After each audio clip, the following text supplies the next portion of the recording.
If you've ever had a senior ask, "Do I still have to come to school?" while a teacher is asking something about final grades because she's realized or he's realized that a couple of students have Fs and it's almost the end of the year, and someone emails you about summer school enrollment, all in the same hour? Welcome to the end of the year in a secondary building. This isn't just busy. This is pressure. And if you don't have systems in place, that pressure turns into chaos fast.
Welcome back to the Empowered Educator Show.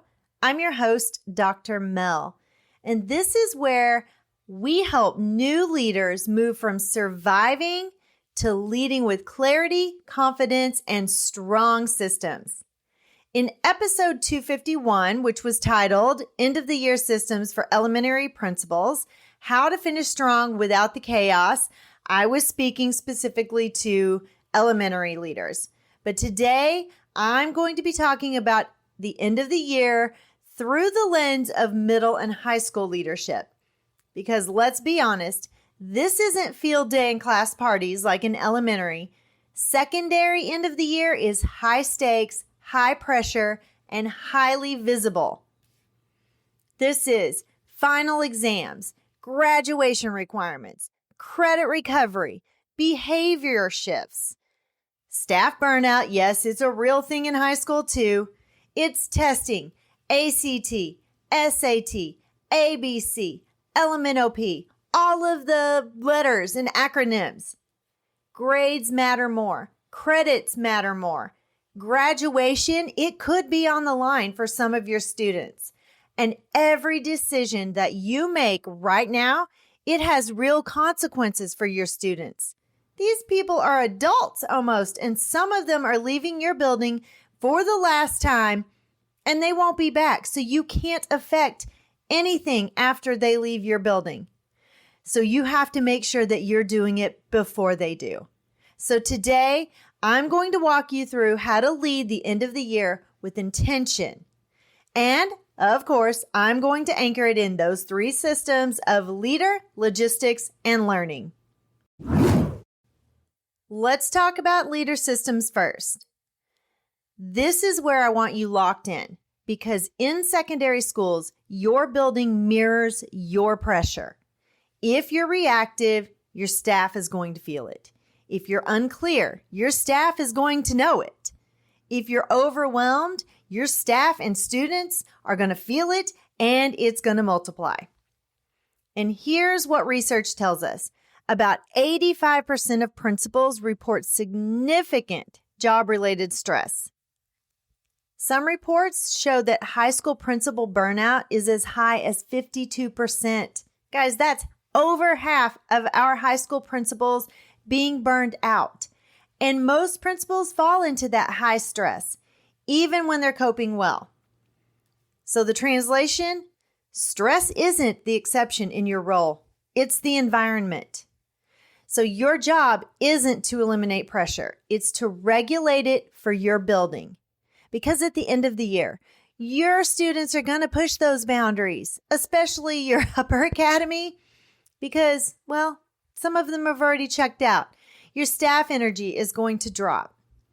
Seniors, they've mentally checked out a couple weeks ago. They have senioritis, and you know that's a real thing.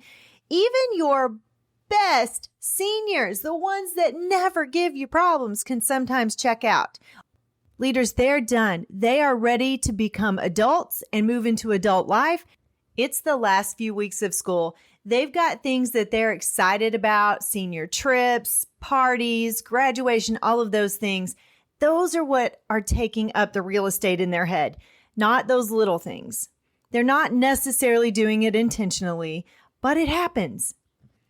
And as much as I love my middle school students, they are some of my favorite people on earth, they can also try your patience more than anyone.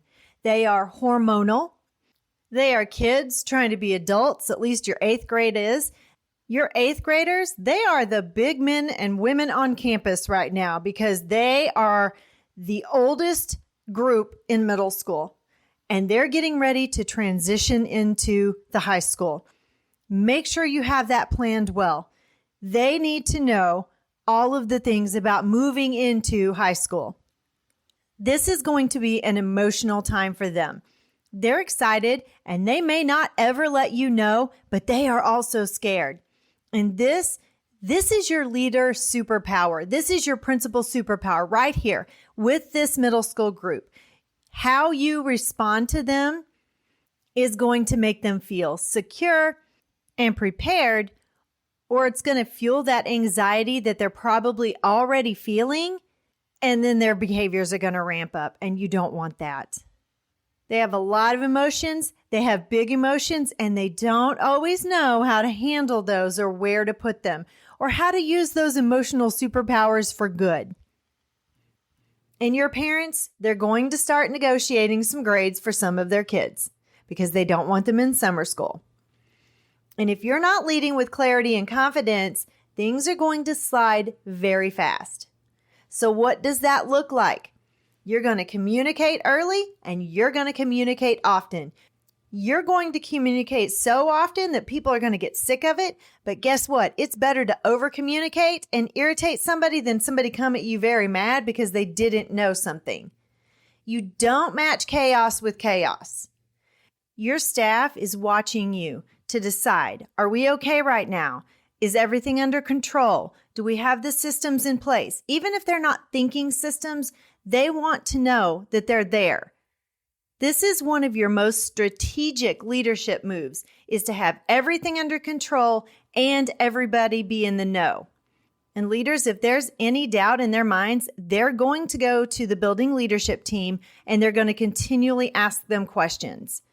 And not only are they asking questions, but they're probably complaining. And complaining is a culture killer. You don't want that happening because you didn't communicate well enough or you didn't have strong systems in place so everybody knew what was happening and what their role was.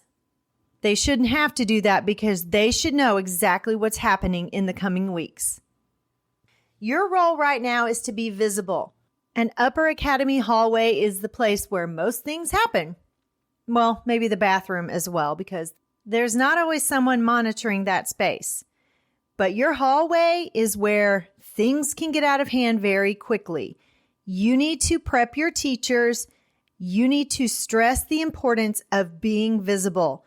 If you can't be in the hallway at all times, and we know you likely can't, my principal is the building of a pre-K through 12. So he is not always available to be in the upper academy hallway because sometimes he has to be in the lower academy hallway or at lunch or somewhere else during a transition time. Be consistent with your expectations, not just with your students, but also with your staff because some of your staff might get a little lax. Support teachers in holding the line. Your teachers are tired and students know it, and they're going to capitalize on that. So here's the shift. You're not just managing behavior. You're protecting your building's standards because one expectation drop, and it's very hard to recover. Moving into logistics systems, because precision matters here. This is your battlefield. Secondary end of the year is not about events, it's about precision. And if you don't build those tight systems, things that actually matter are going to fall through the cracks. And then you're right back to all of that white noise that doesn't move the needle forward, or you're being reactive rather than proactive. Just like with elementary, this starts with weekly leadership team meetings. You need a standing meeting every single week at the same time with your leadership team, so it's on the calendar, everybody knows, and it's non-negotiable. Since your leadership team is made up of classroom teachers, you're going to need to be strategic in how you plan that. You may have to do a before school meeting or an after school meeting if you're not able to have a midday common time to have that meeting with your leadership team. This is where you're going to review all upcoming deadlines, testing, grades, graduation, all of it. You need to assign ownership because you cannot do everything on your own. You need to delegate. Track those deadlines, grades, exams, all of the graduation deadlines.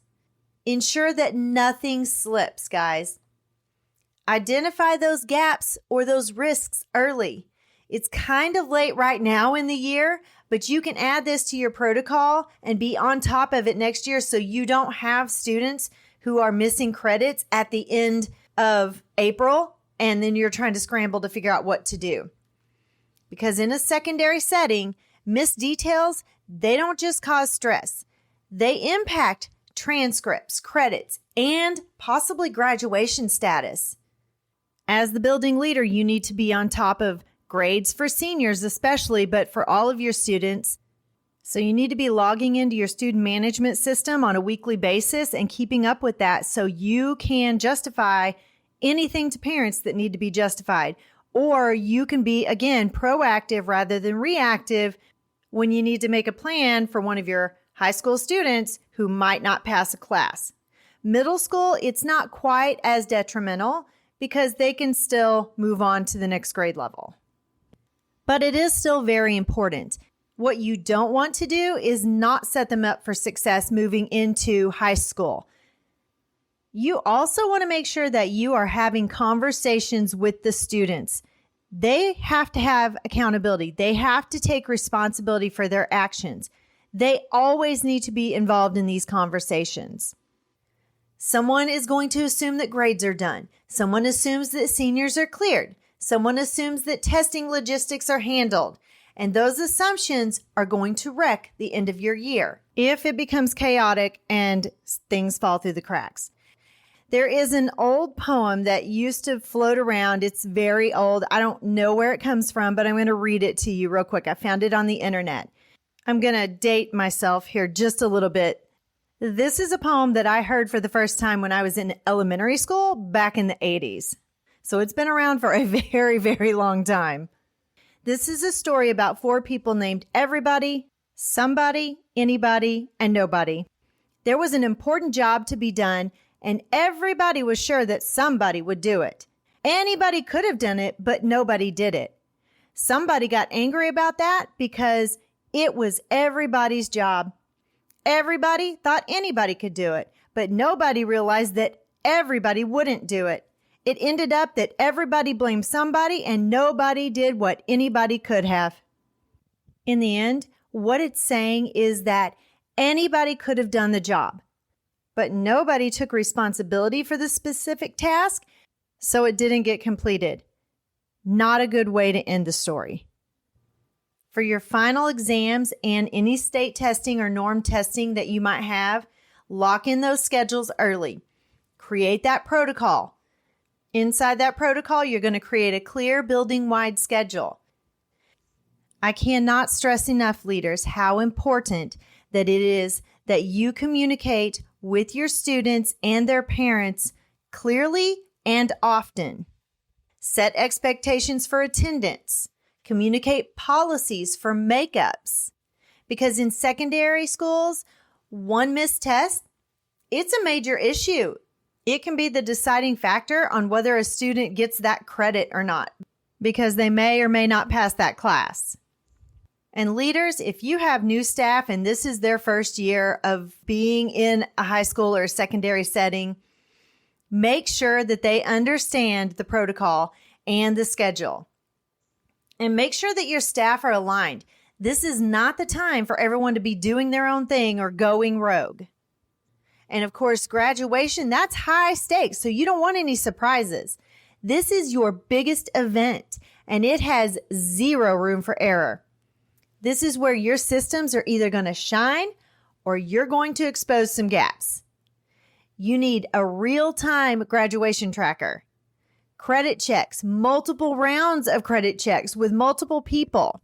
You're going to want clear communication with your counselors, your students, and your families. Because like I said, nothing is going to hit harder or be worse than a last-minute credit issue the week of graduation, and then you try to figure out what you need to do. And you want to take the same amount of care if you host an 8th grade promotion, because these guys are going from middle school to high school or junior high to high school. You want them to feel just as important as anyone else being promoted to the next grade level. They're not leaving, but they are excited about being promoted, and they deserve just as much care and attention to their promotion ceremony as the high school seniors get for their graduation. It's very important that you set firm submission deadlines for all grades. And you might want to provide some intervention opportunities. That's up to you. I have mixed feelings about that. Everyone does. If you don't do your work when you're supposed to and you don't do the work that was assigned, it's really hard to want to give you opportunities to have more work if you didn't complete the work that you were given. But it's about mastery, guys. So if you can provide those opportunities, then go for it. There is always a last-minute push to save, and I'm doing air quotes, certain students. Your system determines if that's proactive or panic, because the question you don't want in the end is, what, if anything, can we do now, especially for a senior? And while we're talking about grades and possible failure of a course, we're going to be thinking about summer school and credit recovery, because this is huge at the secondary level.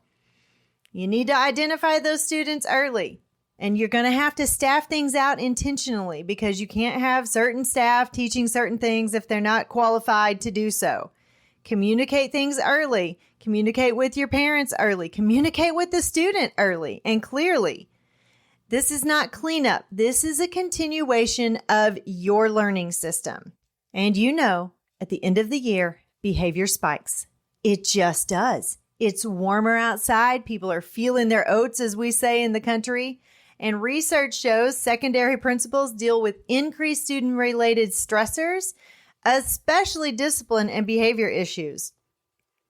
So tighten those expectations, stay consistent, support your teachers, support your APs and your deans if you have them. If you're the one-man show, you might find a lead teacher to help you with that.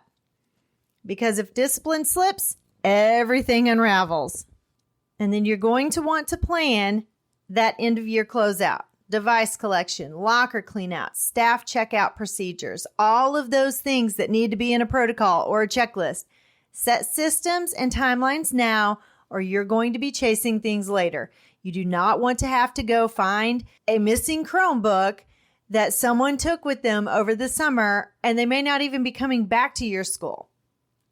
And this is not a job that is specific to you to complete. This is something that you can delegate, because you probably already have someone who's doing this. You just need to make sure that you, as a first or second year building leader, know what that looks like. There are so many things that I was not able to talk about today. There are so many different pieces to your logistics at the end of the school year. Make sure that you're aware of all of those, especially if you're new to the district. I'm new as a superintendent, and there are things that are still popping up on me that I didn't know was something that we were going to be doing at the end of the year. So let's talk about that last system, learning system. This is where secondary leaders often shift into that just get through it mode. But your secondary students still need strong instruction. They still need clear expectations, and they still need academic closure. Learning is not done because it's almost the end of the year. Students will rise or fall to the expectations that you allow in your building right now. And here's the reality. Secondary schools, they're complex. There are multiple subjects, multiple teachers, multiple expectations. And research highlights that this organizational complexity is a unique stressor for secondary principals. So your role, keep learning visible. Short walkthroughs, targeted feedback, celebrate growth. Because if instruction disappears in May, you're going to feel it in August. Your students came for one full school year's worth of learning, and they deserve one full school year's worth of learning, not 8 months. Let's do a quick reality check. The end of the year in middle or high school can sometimes feel like maybe an airport or a courtroom or even a group project where no one did their part and you're somehow responsible for all of it. Your job leaders, it's to stay steady and calm even when everything else is speeding up and there's more chaos. Elementary leaders manage energy. Secondary leaders, they manage pressure. And pressure requires even stronger systems. You're not reacting to problems. You are building systems that absorb the pressure. That's the difference between reacting all day or leading with intention. So here's your action step. I want you to create a secondary end-of-the-year command center. One tracker that includes graduation checks, final exam schedules, credit recovery lists, key deadlines, staff ownership, all the things, guys. But make it fit your context. Review it weekly with your team. If it's not in the system, it will be a problem. And in secondary, those problems, they have real consequences. Leaders, you don't just close a school year in a secondary building. You're closing chapters in your students' lives.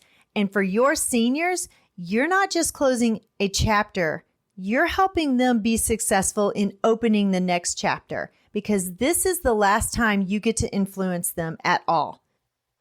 Your students, their families, and your staff are expecting you to make this final push toward the end of the school year an amazing event. They're expecting communication. They're expecting clarity. They're expecting you to hold the bar high and be the awesome, amazing leader that you were hired to be. So lead it with clarity, lead it with consistency, and most importantly, lead it with those 3 systems because how you finish matters way more than you think. When your systems are strong, you don't just survive the end of the school year, you lead it. Thank you for joining me today. Have an amazing weekend, and remember to go the extra mile to motivate, inspire, lead, and empower. Bye-bye.